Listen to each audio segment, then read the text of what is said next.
All right, so welcome to our second pre-camp information meeting for Camp Acahela, adult leaders. I'm going to, so a lot of this information is going to look a little bit similar to those of you guys who attended the last meeting, but we do have some updates and some significant ones that I wanted to share with you.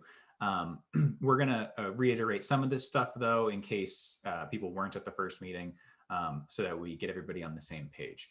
I'm going to preface everything I say tonight by saying it is all tentative. This situation is constantly changing, and we're sort of keeping a close eye on everything that's happening with announcements for requirements from the state and the CDC. And right now what we're doing is, with the information we have now, creating a plan for what summer's going to look like based on the situation now and how we hope we can do that safely as things are now. Awesome. So there are still some program aspects that we are unsure of as a camping committee. You'll notice this list was shorter than it was last time I presented this information though. So tubing is sort of become a problematic thing for us, as well as some other aspects of the air pellet and climbing wall programs. But we do have answers to a lot of the other stuff that you might be wondering about camp.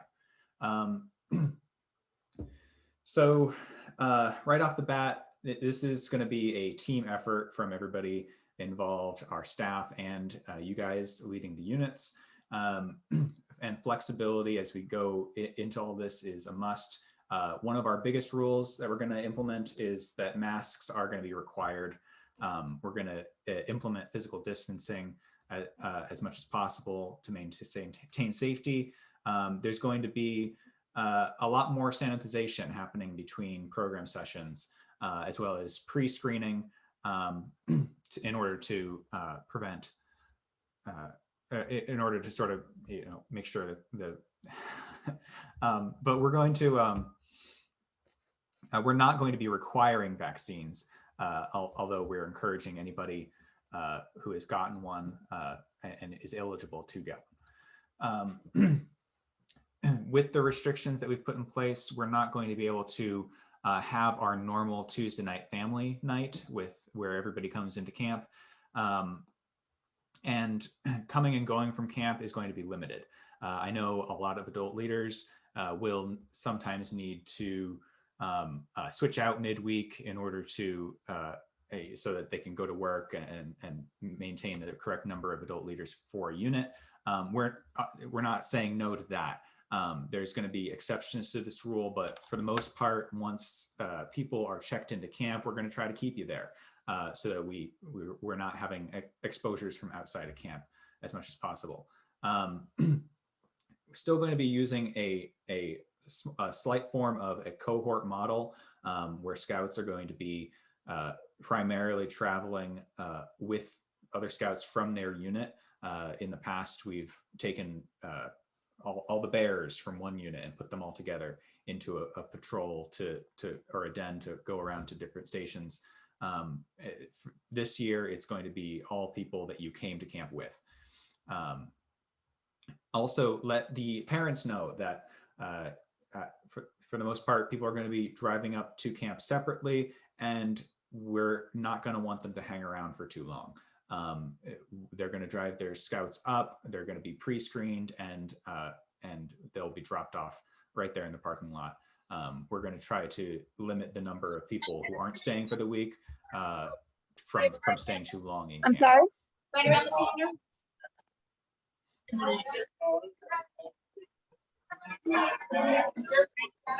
Someone needs to go on mute.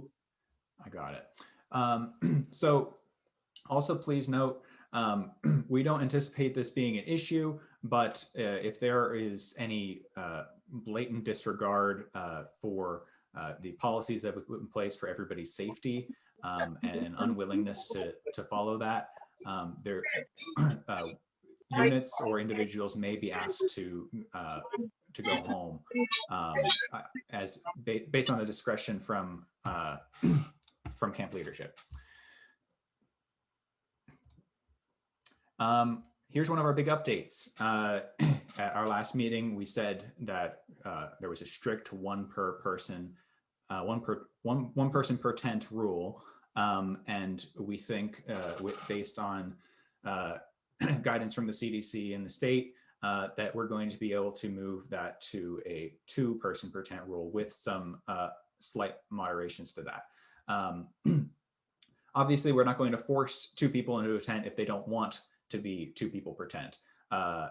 So 1 person per tent is still an option.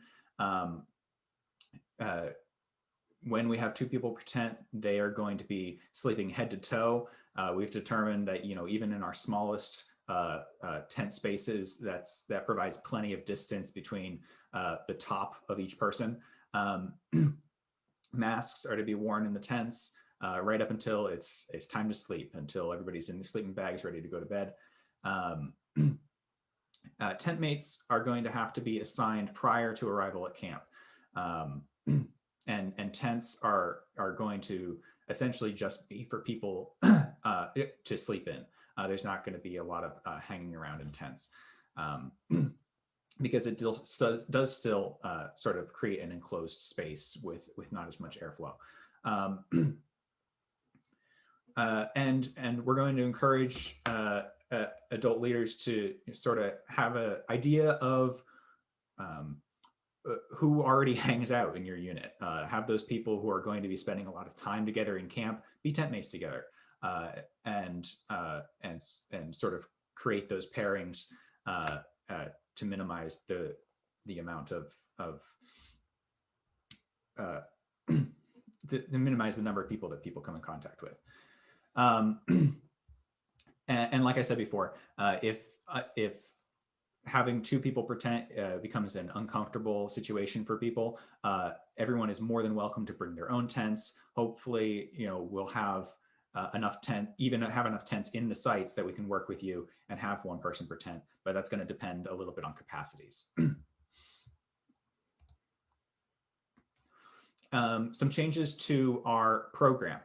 In the last session that I presented, we outlined a brand new timeline of what camp is going to look like on a day-to-day basis.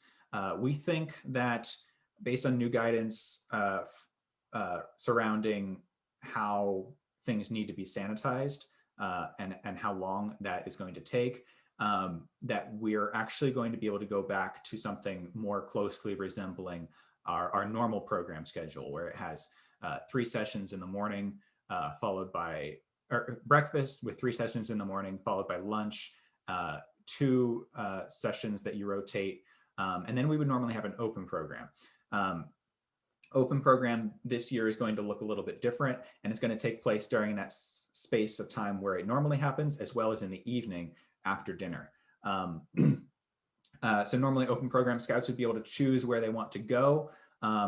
This year, it's not so much open as it is special. So everybody will have the chance to go to every special program once throughout their 4 program days, 4 or 5 program days there. Everyone will have the option will have the opportunity to go to each of those once, where there'll be something a little bit special going on in each program area. Arab Light overnight was originally moved to Wednesday. We're going to move that back to Thursday evening. But we are going to say blanket rule that we're not doing 2 people per tent on the Arab Light overnight. That is strictly going to be a 1 person per tent deal. And also, just based on the number of picnic tables we have in camp, what our program sessions are going to look like, and the need to want to space out as much as possible, and we're going to ask that all scouts and leaders bring a lightweight camping chair or just a camping chair in general. There are going to be picnic benches. It's not a requirement, but if you're going to want to space out, maybe get some fresh air during these program sessions, it's going to be highly recommended. These are not new. So they're the leadership requirements in order to attend camp. Anybody who spends more than 72 hours, even if it's non-consecutive, must have the BSA YPT training. And all adults must have that and a medical form, all parts in order to attend.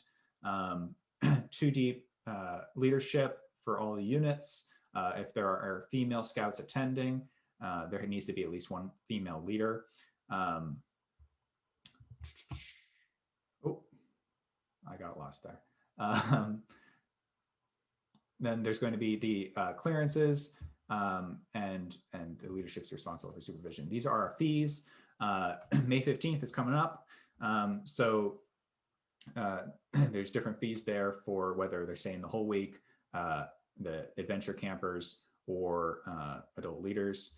And that fee goes up a little bit after the May 15th early bird deadline. Note that May 15th is a Saturday this month, and our Saturday hours are going to be from 9 a.m. to noon on that day. And so we're asking that you please collect the fees in advance from the scouts and bring the check to the service center in Music. And if you're not able to make it up there, a postmark by May 15th also is perfectly fine for us. One change that's going to be made this year, though, is that with the payment, we're going to expect a roster of who's attending. So this is going to show who the payment is for, and that way we have that information right off the bat in order to sort of start that contact tracing process and the process of just knowing who's in camp. Checks made payable to Northeastern PA Council, BSA. Also not new, the number of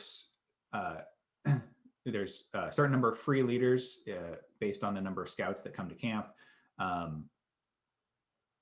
and fees for additional leaders are also there at $125 each, or $145 after May 15th, or $28 per day.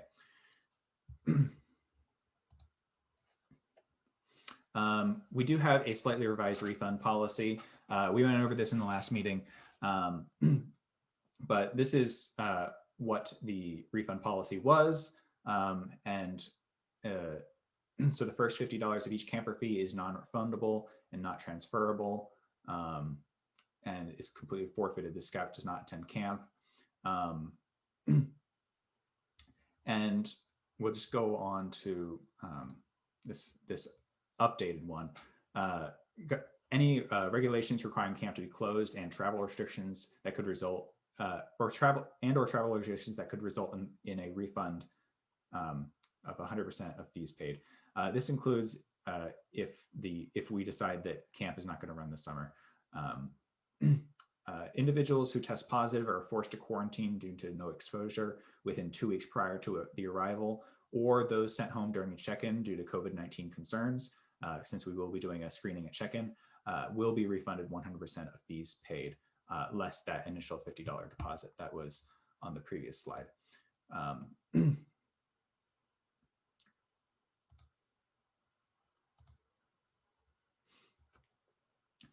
So when you arrive at check-in, what's going to be expected is the pre-camp health assessments that are going to be made available for the 2 weeks or 10 days. I believe it's 10 days prior to arrival. You need to watch for any symptoms, take your temperature. We're going to have variable start times for each unit to arrive. Those have not been assigned yet, but just so that we don't have quite as many people lined up coming into the parking lot, we're going to try to stick to that, especially since there's going to be fewer people carpooling this year. So the process, once you get there, like I said, we're doing the screening in the parking lot, and right off the bat, as soon as that screening happens, that's when our bubble within camp sort of begins. Parents who were just there to bring the kids will return home, and we'll start with our medical recheck, our swim check, and our orientation around camp. Medical forms. All youth and adult leaders must have a parts A, B, and C medical form. Part C is the one that requires a doctor's a physical from a physician, as well as a photocopy of the insurance card, back and front, attached to the med form. Last year, if you did any camping, there was an extension to the eligibility of a Part C health form. That is no longer in place this year. So you need a current med form within the past year. If you have received, or any of the adult leaders have received a vaccination, that can be noted on the med form. I believe it's in Part B.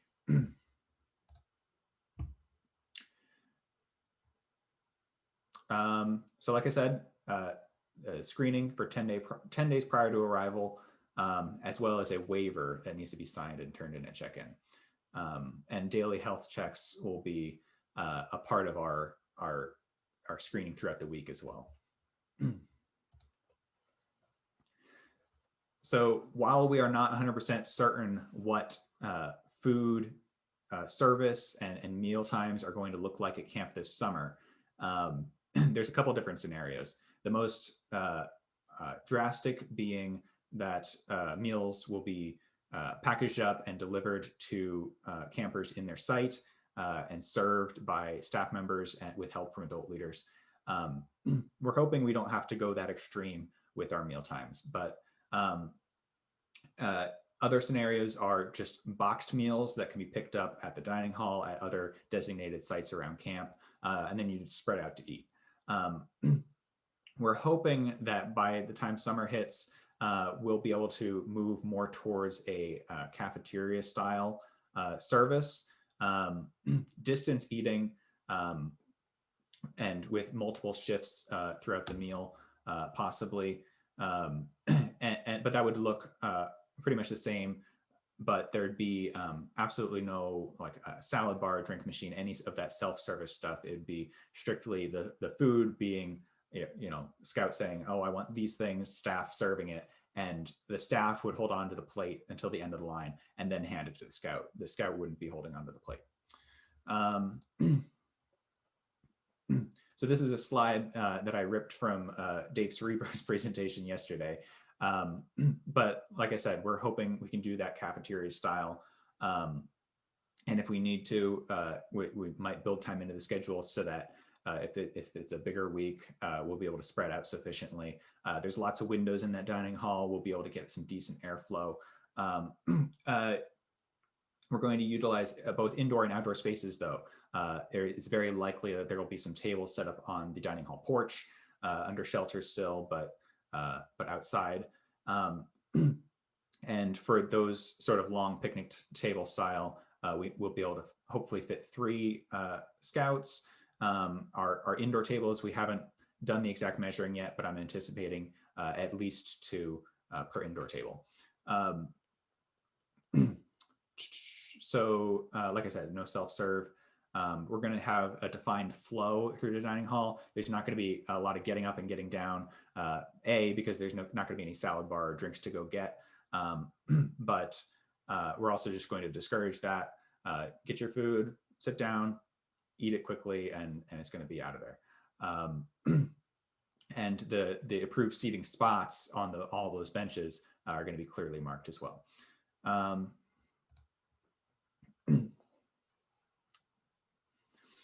So we are going to be asking a little bit more from our adult leaders this summer, if that wasn't apparent already. In order to keep everybody safe and healthy, we are going to ask for help with campsite and latrine disinfecting.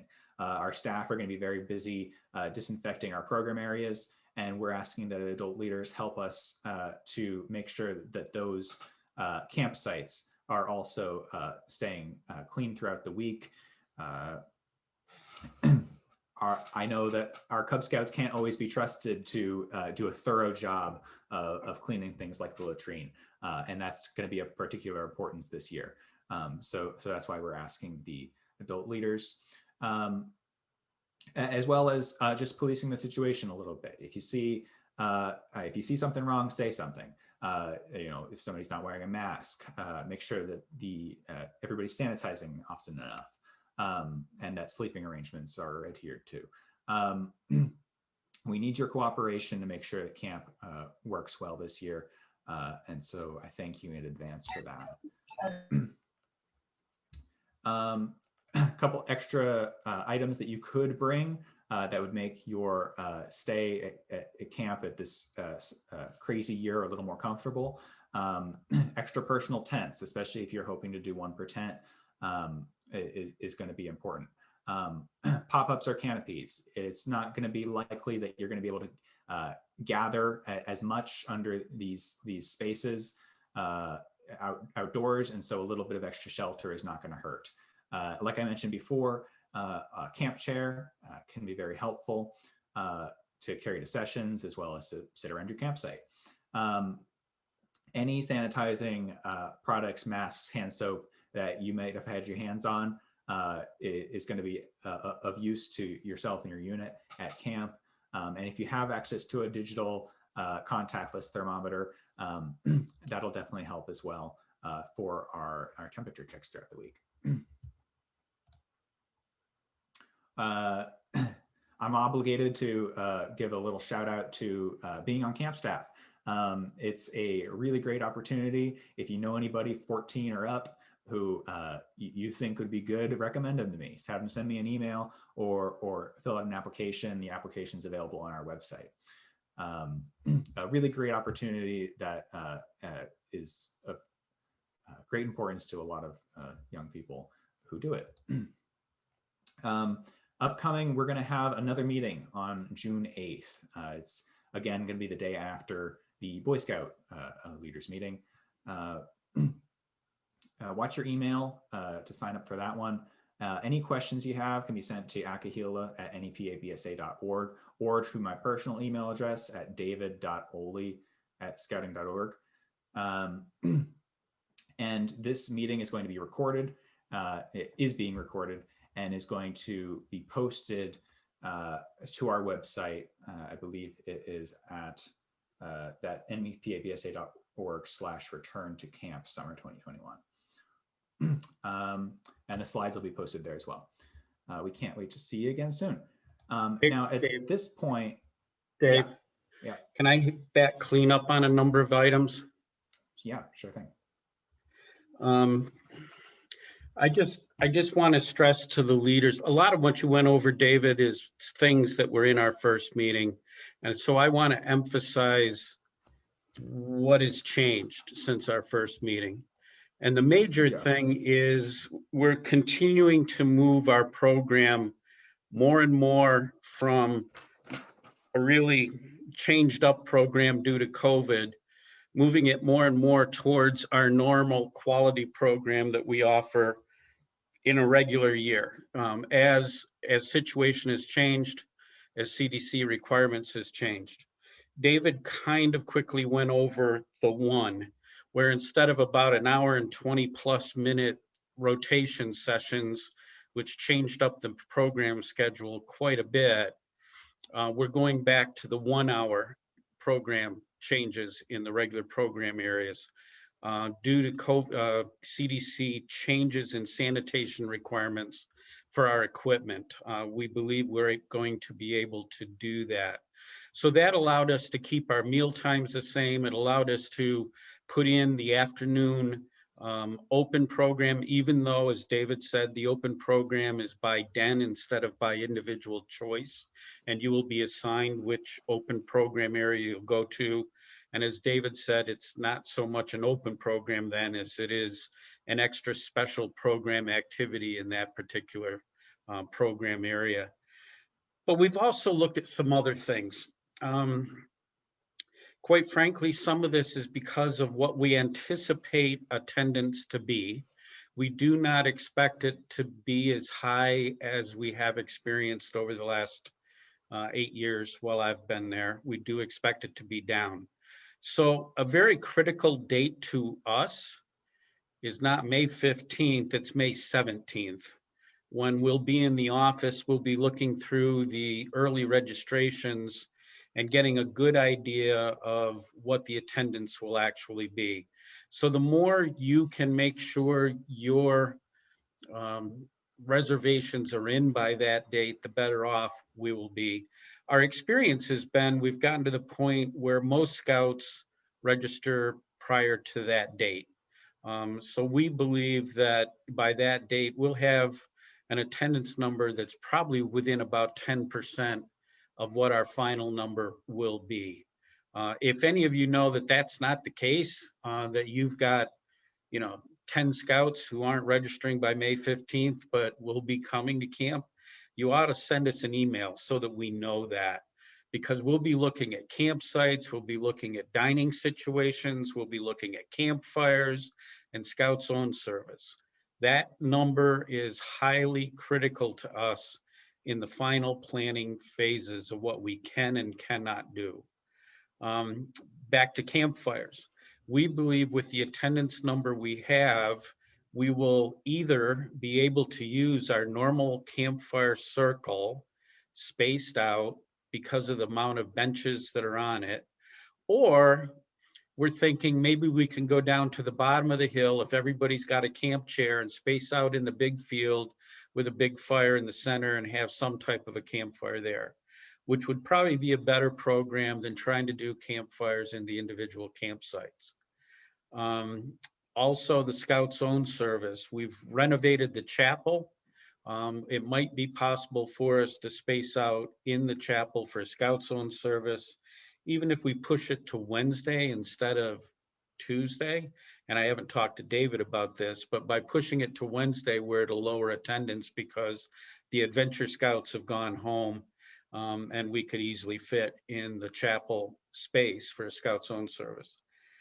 We're looking at the specialty awards, the Woodsman, the Aquanaut, all of those things, because in many of those, the normal requirements probably won't be able to be met because of the change in the open programming.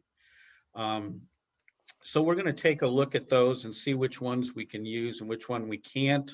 I would hope, David, that we can make that kind of announcement by our third meeting in early June, so that the leaders know. Let's talk about the dining situation. We really are taking a hard look, like most camps are now, at trying to do food service cafeteria style as opposed to in campsite. There's a whole bunch of reasons for it. The major one in my mind, it's a lot, I don't want to use the word easier, but we have more control over the food and the service of it. And so for health and safety food service reasons, it would be best if we can do food service out of the kitchen to our steam tables, to a controlled environment, going through a cafeteria line under a controlled situation with the scouts going to assigned tables. I believe we'll be able to sit 3 per table because of the size of our tables at Acahela.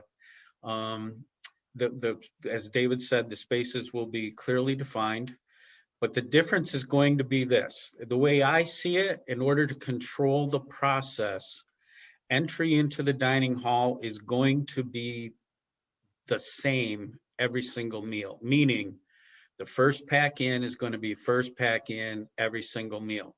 The reason is that they're going to be going in spaced apart 6 feet and going through the line, and then they'll be going up the aisle to the tables farthest away from the steam table. That way we don't have people crossing by each other. And so we'll fill in from the farthest areas and work towards the front on both sides of the dining hall. So that means if they're sitting in the same spot so the kids don't get confused, then it's going to have to be that type of a controlled environment.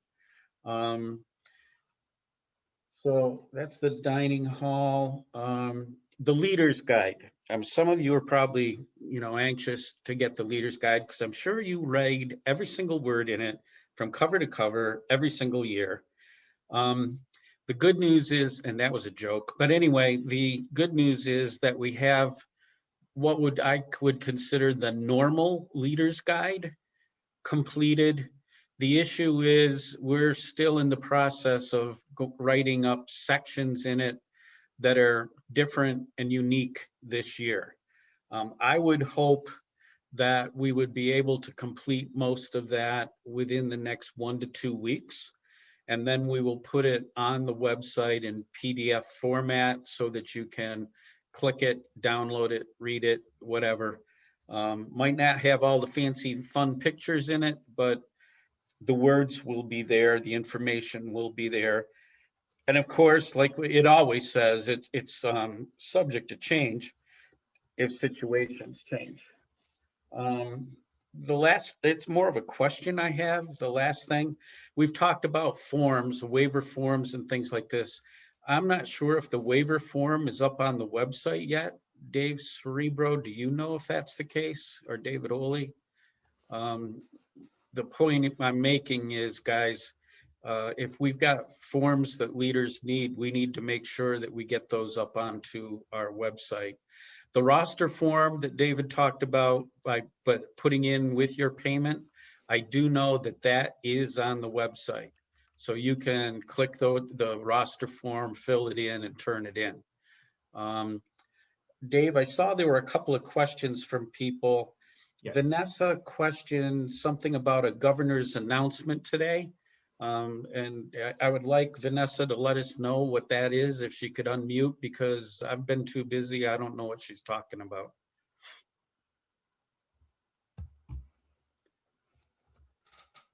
Where's Vanessa? I saw that today. It was basically all restrictions except masking will be lifted effective Memorial Day. So it relates to sizes of gatherings and things like that, which will be lifted. Okay. Okay, we'll look for it. By the way, we were asking everybody to put their name and pack number in the chat so that we'd know who attended and which pack you were from. Many of you have done it. I think there's a few who haven't yet. If you could do that while we're finishing up, that would be great. Dawn asked a question, David. It was, are there limits on the number of adults? No. There's a certain number of free adults with the number of scouts who attend, but there is no limit to the number of adults who can attend. Right. What it really boils down to is campsite capacity. So you're going to be given a campsite. There's a certain number of tents in it. How you choose to tent, 2 per tent, 1 per tent, all that kind of stuff. It just simply matters if you bring a whole ton of adult leaders, you may be needing to bring a whole bunch of your own individual tents and pitch them on the ground and have tent space. But we don't restrict the number of adults. We'd highly encourage it not to be more than 1-to-1 ratio, but that's up to you. There was something else. I think Britt asked a question about the AOL overnight. Yes. Britt asked, will there be an opportunity for the AOL overnight so that scouts can go for the campfire, but then back up to their sites? David, you know better than I don't see why not, right? Yeah, I think in the materials we had for last meeting, even we said that the Air of Light overnight is going to be a optional activity this year, and so I'd say that applies to every portion of it. If they just want to come down for the campfire and then go back up to their sites, that's fine. Let's cover a couple more things here regarding the program that brings up. David mentioned kind of quickly that we moved that from Wednesday back to its traditional Thursday evening. That's all related to the campfire issue. That if we're able to do a whole campfire on Thursday evening or Friday, sometime Friday, then that frees up the Thursday night. When we were going to have to do individual campfires Thursday evening, that pushed the Weeblo overnight to Wednesday night. So we think we'll be able to do a camp-wide campfire, which means we can put the AOL overnight back to Thursday. David mentioned there were a couple of programs that we were having a little bit of questioning and difficulty with. They're for various reasons, but in my degree of openness with our leaders, I'm going to tell you what they are. The issue with the air pellet guns, we'd love to be able to use those. The issue is according to the Guide to Safe Scouting, only Weeblo scouts are allowed to use air pellet rifles. And since we're using pack-wide dens that have a mix of bears, wolves, Weeblo ones and AOL scouts in them, you'll have a mix at the range, which is too difficult to control. It's two different kinds of instructions. And you need to recognize that when we use the air pellet rifles, we have to have a different staffing arrangement. We have to have a National Camp School certified shooting sports director running the range, and that's Ranger Bill. And Ranger Bill has to split his time between Goose Pond and Acahela during the week, so there's only certain days we can do it. So it's a whole staffing and Guide to Safe Scouting and proper range supervision issue because of the mix of the dens, advancement level wise. So that's that one. We're still discussing it. The truth of the matter is, though, we do have the really high quality BB guns, the Avantis, that we could use the second half of the week with the Weeblos, and they're all BB guns. They just operate differently, and they're much higher quality gun, and we could let the Weeblos use those while their buddies are sitting on a different mat at a different range number using the regular Daisy BB guns. The other one was the climbing wall. Originally, we didn't think we'd be able to do that because of sanitation reasons with harnesses, helmets, and all that kind of equipment on a rotating hourly basis. And sanitation requirements by the manufacturers and voidance of warranty, et cetera, et cetera. That's kind of gone away with the new CDC requirements. Our issue right now is we've asked our Cope and Climbing Committee if they can provide the certified supervision that we need in order to be able to run the climbing wall. We have to have a certain level certified climbing instructor to be able to supervise the climbing wall while our staff who've been trained and certified to be belayers can assist that person. The people that have done it in the past are not available this summer, either because they now have jobs during the week or there's a medical reason and they'll be recovering from surgery and can't do it. So we've asked them, they're still looking to see if we can find a certified climbing instructor in order to supervise the wall 1 day a week, and we'll schedule everybody for that 1 day. That's the issue with that one. Currently, we're still working on it. And the last one is the tubing. Originally, we didn't think we could do it because of closeness of contact and because of masks. Because masks in the water are going to get wet, and when they're wet, they're not useful. And so we didn't think we'd be able to do it. As requirements change, maybe we can. We don't know yet, but we're taking a look at that. The other thing that we're considering is last time we informed you that because of all the sanitation requirements that we have to do in between camps, we were kind of shortening the schedule some and having you be dismissed prior to lunchtime on Friday.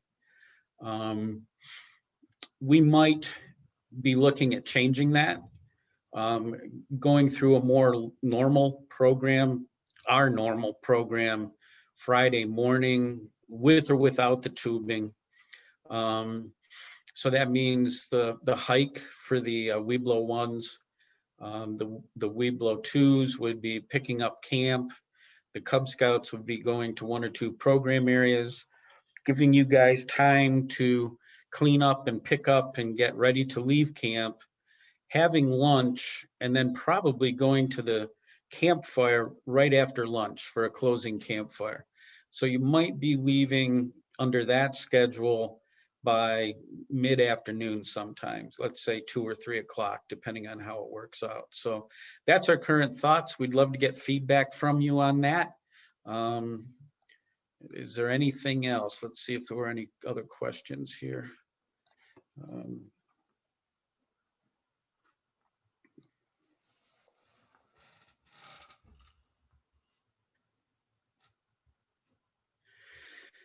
Josh asked the question, do we need a female leader if the only female scout is a male leader's daughter?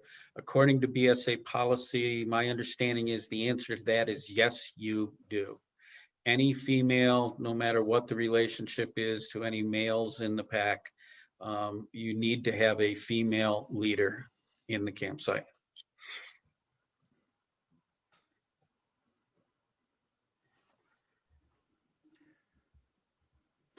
Anybody else have any questions you want to type into chat? Brian, just on that last one, under the Guide to Safe Scouting and Youth Protection Training, can that pack, if they don't have a female leader, can they buddy up with another pack that does? Yes, we've done that in the past. Yep. I was going to say, I don't know what week. I think that's pack 160. I'm not sure what week they are. I think we have plenty of female leaders if they want to buddy up with us. They're week 3. You're week 4. Okay. Okay. All right. I wasn't sure. But there might be another pack there. Yep. It just means my wife is coming. That's all.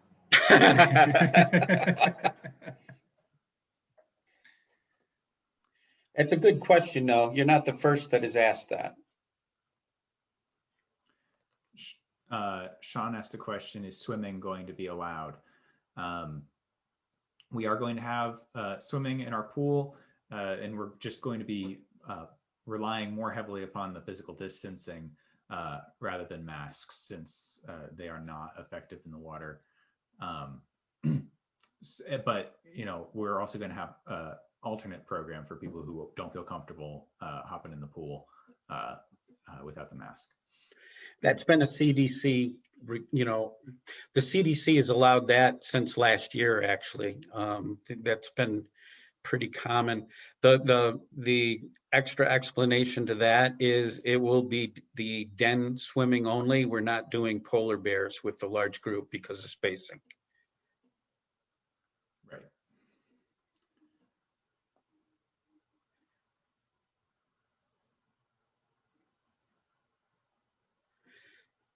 Is there anything that you need, obviously prior to May 15th for early registration, or anything that you think you need answered prior to camp, or to, you know, information your parents are asking you that we haven't talked about yet? You know, we just need to work on that. Samantha, your question about day camp, yes, there are 2 day camps planned at the moment. I think the Dan Beard one is at Covington Park, David. Yep. And we're doing the traditional one week 2 at Camp Acahela.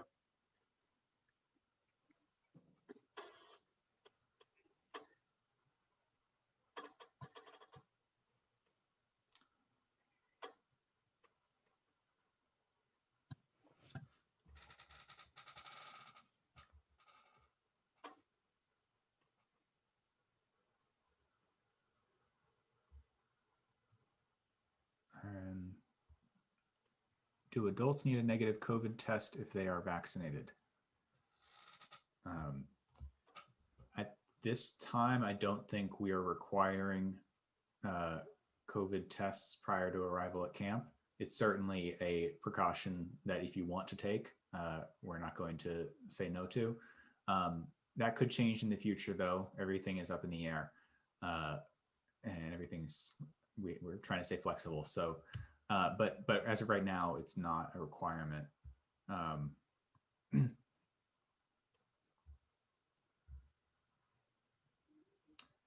Information about day camp, at least from Acahela's standpoint, is coming out soon. Terrelyn Brown is the contact person for Dan Beard Day Camp.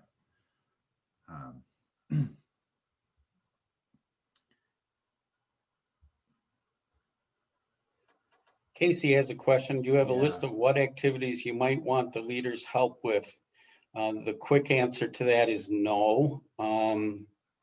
The longer answer is, you know, as long as we got adequate staff, it's the normal, you know, kind of supervising your scouts, keeping them in line so that the others enjoy the program type of deal, more than hands-on running a program.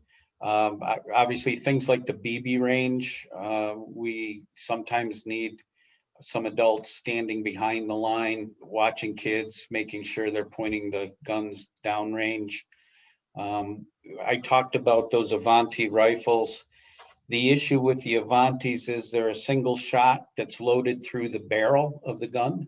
And so sometimes we require an adult to be across the mat from a scout to kind of load the gun for them, and so that it doesn't become a hazard. Other than that, I can't think of anything specific.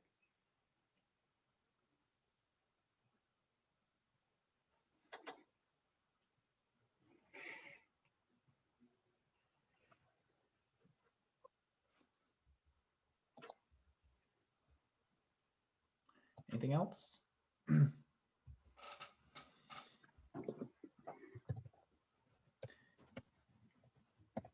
And if you think of anything else after the meeting, feel free to shoot myself an email, and I'll get right back to you with an answer. Another question from Samantha is: are day camp fees due May 15th as well? Okay. Dave answered it for you. Yeah.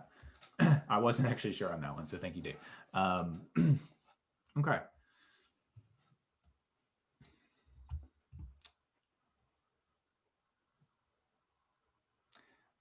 All right. Barring any more questions, thank you all for coming, and have a good night.